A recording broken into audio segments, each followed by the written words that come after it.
Hello, my name is Lora and Stead, and I created this YouTube channel, A Woman Who Writes, so that I could tell people who might be aspiring writers as well, like me, a few of the things that I have learned along the way to save you some time and stress.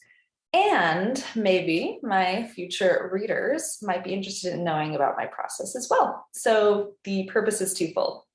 A little bit about me is I live here in Utah, United States, and I have been writing since I was in early elementary. I loved writing stories.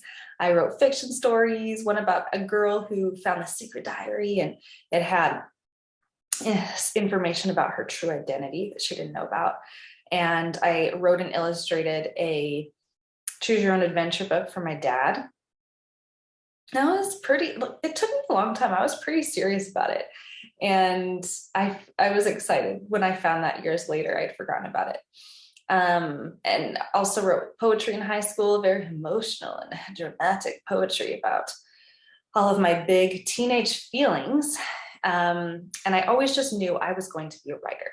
So as I left off to college, that was my aspiration. I figured I would major in creative writing or English and go that route.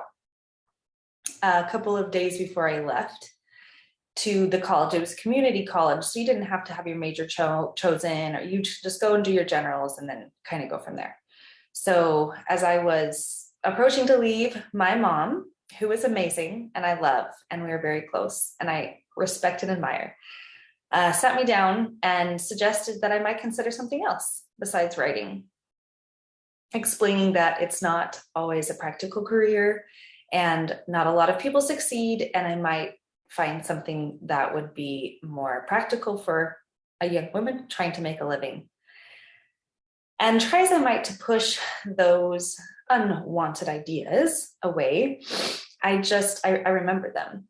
So even though I still had this plan, and I told my English teachers in college, I'm going to be a writer, followed that path, I ended up taking that advice and doing teaching, which has been a really rewarding career as well. I love teaching. I love my students, and I've enjoyed, I was going to say every minute of it, but who really enjoys every minute of their job?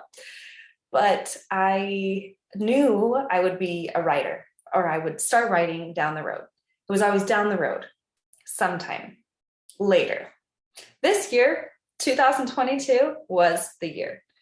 And it kind of worked out really unexpected, where I had been struggling with insomnia, and it actually started from editing a memoir I had been working on. I wrote it 5 years ago, and then have tried to edit it here and there, but I got to the part that was just hard. It's a painful memoir for me, and I just started having this sleeping problem. So because of that, I couldn't teach college anymore. I took a semester off because I just didn't have the energy. But then I started sleeping better and realized, okay, I have this extra time. Let's write, finally. And I had this dream a couple of months before then that I was on my deathbed. Okay. And I hadn't pursued writing.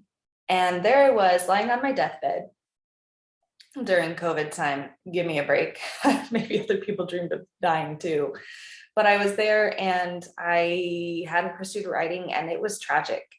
I felt despair and so much regret.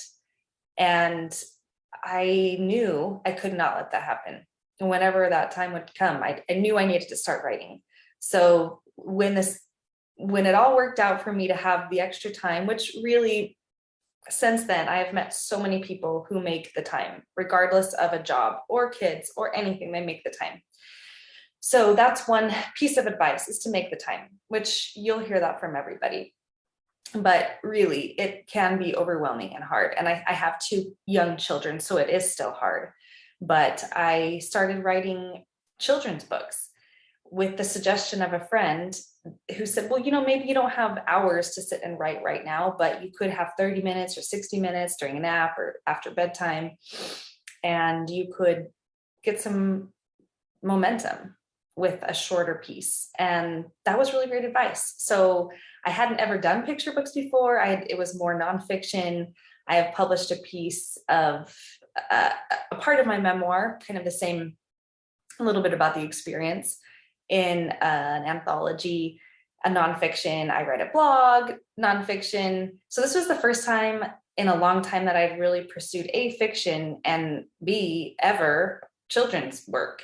So it's been so fun and I've learned so much, but I spent a lot of time trying to figure out the components of children's books, how long things should be, how to go about writing a picture book, who to find representation from for a children's book, and then just, getting my neighbors and friends and family to read my stories.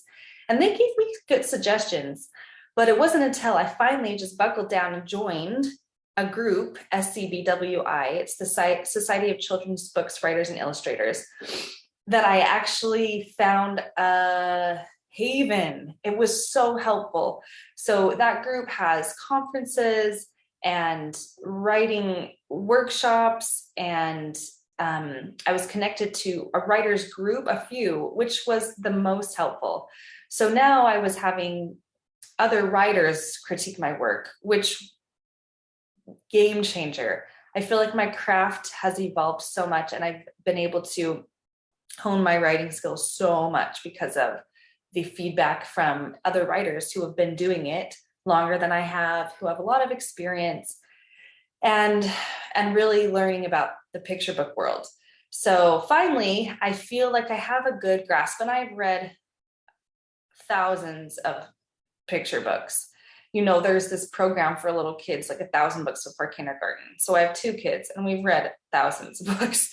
And so I feel like I've had a good handle on what a picture book is, but still learning the nuances and kind of what it entails was super helpful from both, all of these things, the workshops, the writers groups. So that's my second piece of advice. In addition to just making the time to write, or to do whatever you love. Maybe you're watching this and writing isn't even your thing. You just came across this weird girl from Utah talking about her writing journey. But whatever it is, just making time for what you love. Because I'll tell you what, I just get so happy writing these stories. And there was a time in my life where I thought it was a waste of time to write. But doing what you love is never going to be a waste of time. So whether or not anyone reads my stories, which I plan on people reading my stories, besides just my writers group and my family, I think that for me, it has been worth it because I love it. And so it's been a dream. Like I'm finally pursuing my dream that I've had my whole life. And it is a dream for me because it's so fulfilling. And that's where I'm going to stop today. So that's where I'm at. I have been doing it. So just taking the time, doing it, finding people who share those same interests and who you can learn from and work with, that is the place to start.